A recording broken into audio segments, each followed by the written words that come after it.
that in ways that help other people. So what I would say is like, let me just finish my train of thought, which is, you know, he like if, whether you want to talk about Jesus, whether you want to talk about whatever, it's if you can supply people's essential needs and you can actually care for them. And many times people don't care about what you have to say unless they know that you actually care for them, right? So establishing this initial connection with people, like what are you going to go to the middle of Uganda where people are starving and just what, going to pass out some flyers, Bibles and shit, baptize them, and then go back to your fucking country 2 weeks later feeling all does good nothing. and shit? Well, No, okay, it does absolutely right? nothing. So no, y'all seeing it as picking and choosing. I see it as both, right? You know, and I I'm not can disagreeing with consciously help people.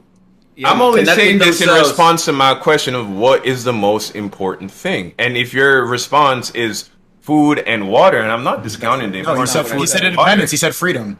That's not what You I said said. food What and I said water? is what I I see said it as is both, what bro. I said is before you begin talking spirituality, right? Because it's easy to say it when you have a couple $1 million in the bank account and you have the freedom to think about these things. But It some is people are easier for a actually- rich man to pass through the eye of a needle than to enter into the kingdom of heaven. That is not true. The more money you have, the harder it becomes to actually see God, because we live in a world, a fallen world, that is ran on money, as you correctly pointed out earlier. But you have to understand that is man's world.